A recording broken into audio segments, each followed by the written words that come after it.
अरे भाई, इंडिया का सबसे बेस्ट सेक्टर कौन सा है? अगर ये सवाल आपके दिमाग में आया है तो ये वीडियो आपके लिए है। आज बात करेंगे इस वीडियो में इंडिया के टॉप सेक्टर्स के बारे में। मैं आदित्य अयंगार स्वागत करता हूं आपका मास्टर द मार्केट में एंजल वन की सीरीज, जो यहां हर संडे ऐसे कॉम्प्लेक्स फाइनेंशियल कॉन्सेप्ट्स को सिंप्लीफाई करती है ताकि आप एक बेहतर इन्फॉर्म्ड इन्वेस्टमेंट डिसीजन ले सकें। लेकिन शुरुआत करने से पहले हमारे यूट्यूब चैनल को सब्सक्राइब करना ना भूलें और बेल आइकन दबा लें ताकि आप आगे भी ऐसे वैल्यूएबल और इंफॉर्मेटिव वीडियोस मिस ना करें। देखिए, अगर हम इंडिया के ग्रोथ स्टोरी की बात करें तो कुछ ऐसे सेक्टर्स हैं जो बाकी सेक्टर्स से ज्यादा प्रॉमिसिंग लग रहे हैं। सबसे पहले शुरुआत करेंगे इंश्योरेंस और हेल्थ केयर इंडस्ट्री के साथ। देखिए, इंडिया का जो हेल्थ केयर सेक्टर है वो काफी प्रॉमिसिंग इसलिए है क्योंकि हमारी जो पॉपुलेशन है उसकी एज धीरे धीरे बढ़ रही है और हमारी पॉपुलेशन बहुत बड़ी है। इसके वजह से जो हमारी मिडिल क्लास है वो भी धीरे धीरे एक्सपैंड हो रही है। एंड ये दो चीजें combined with the digital growth in our country हमारे हेल्थ केयर सेक्टर को आगे जाकर एक बहुत अच्छा बूस्ट दे सकते हैं। तो इन टेक्नोलॉजीज के साथ हमारे कंट्री में जो एफडीआई है यानी कि फॉरेन इन्वेस्टमेंट, उसकी लिमिट भी गवर्नमेंट बढ़ाने की बात कर रही है। That could lead to significant positive results in the future.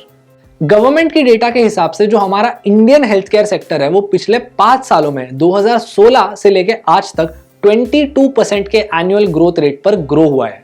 और 2020 के इवेंट्स के पहले भी हमारे हेल्थ केयर सेक्टर की ग्रोथ अपॉर्चुनिटीज काफी प्रॉमिसिंग थी और ये आगे जाके भी ऐसी ही रहने की संभावना दिखा रही है। Coming to the next sector, that is fast moving consumer goods. देखिए, ये एक तरह से ना एक एवरग्रीन सेक्टर है इन इंडिया, क्योंकि ये जो सेक्टर है वो जो सारे प्रोडक्ट्स बेचता है ये मोस्ट केसेस में नेसेसिटीज है। विच मीन्स अज्यूम कीजिए एक लग्जरी प्रोडक्ट जैसे कोई फैंसी ब्रांड का डिजाइनर बैग, इसको हम अच्छे टाइम्स में ज्यादा खरीदेंगे जब एक इकोनॉमी एक्सपैंड कर रही है, लेकिन जब वो इकोनॉमी रिसेशन में जाती है ऐसे प्रोडक्ट्स की डिमांड बहुत जल्दी से नीचे आ जाती है।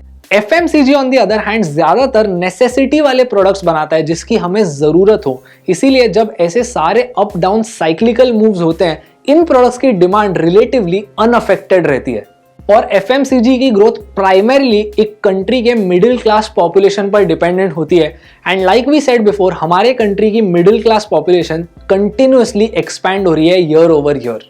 अब बात करेंगे हमारे आईटी सेक्टर के बारे में। देखिए, 2001 में जो .com बूम आया था उस टाइम पर सारी आईटी कंपनीज ने सुपर नॉर्मल ग्रोथ दिखाया, लेकिन इसके बाद भी जब ये .com बबल बर्स्ट हो गया, आईटी कंपनीज का ग्रोथ बाकी कंपनीज से सिग्निफिकेंटली हाई था। ऐसा क्यों? देखिए, कोई रॉकेट साइंस नहीं है, इट्स सिंपल इनोवेशन। हर साल ये सारी आईटी कंपनीज कोई ना कोई नई चीज डेवलप करते रहते हैं जिससे ह्यूमंस को फायदा होता है। हम या तो कोई भी काम और स्पीड से कर पाते हैं या उसको करने की क्वालिटी इंप्रूव हो जाती है। नैस्कॉम के हिसाब से इंडिया का जो आईटी सेक्टर है वो एनुअली 15% से ग्रो होगा and is likely to hit $350 billion by FY27। अब आते हैं हमारे नेक्स्ट सेक्टर की तरफ जो साइक्लिकल है बाय नेचर, यानी कि जो इकोनॉमी की अप डाउन साइकिल होती है उससे ये सिग्निफिकेंटली अफेक्ट होता है, वो है रियल एस्टेट। देखिए, रिसेंट टाइम्स में रियल एस्टेट सेक्टर जो था वो एक डाउन ट्रेंड में था, विच मीन्स दैट आने वाले कुछ सालों में ये हमको वापस अपस्विंग में जाता दिख सकता है, which is always a good thing. क्योंकि देखिए, हमारे कंट्री का जो एंड यूजर कंजम्पशन है वो ग्रो हो रहा है और हमारा इन्फ्लेशन भी धीरे धीरे कम हो रहा है, which is a good sign for real estate. जो सारे इंडियन बिजनेसेस हैं उनके क्वार्टरली सेल्स नंबर्स भी धीरे धीरे नॉर्मल लेवल्स पे आ रहे हैं और इसके साथ हमारी रियल एस्टेट सेक्टर की जो साइज है वो 65,000 करोड़ तक जा सकती है by FY24, growing at an annual rate of 13%। अब बात करेंगे हमारे ऑटो सेक्टर के बारे में और यहाँ पर कौन सी डेवलपमेंट्स हो रही है। देखिए, रिसेंटली पेरिस एग्रीमेंट की वजह से हमको आगे जाकर ईवी सेगमेंट में सिग्निफिकेंट ग्रोथ देखने को मिल सकती है। हमारा ओवरऑल कार मार्केट 7% CAGR से ग्रो हो सकता है and this growth is likely to be driven by electric vehicles.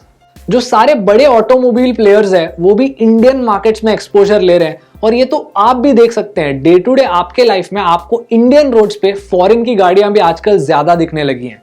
जब इन सारे इफेक्ट्स को हम कंबाइन करेंगे with the rising disposable income in India, बहुत सारी इंडियन फैमिलीज 2 व्हीलर से 4 व्हीलर पे स्विच कर रही हैं as time passes.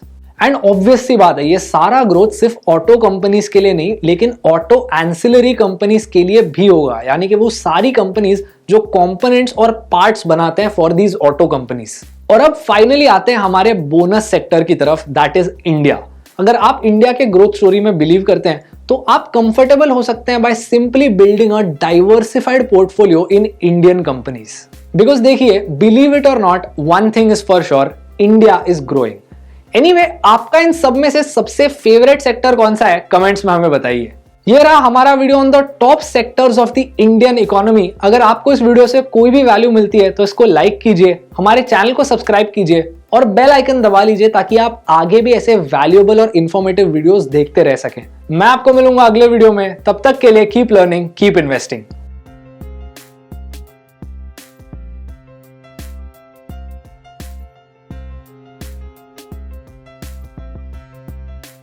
Investments in securities market are subject to market risks. Read all the related documents carefully before investing.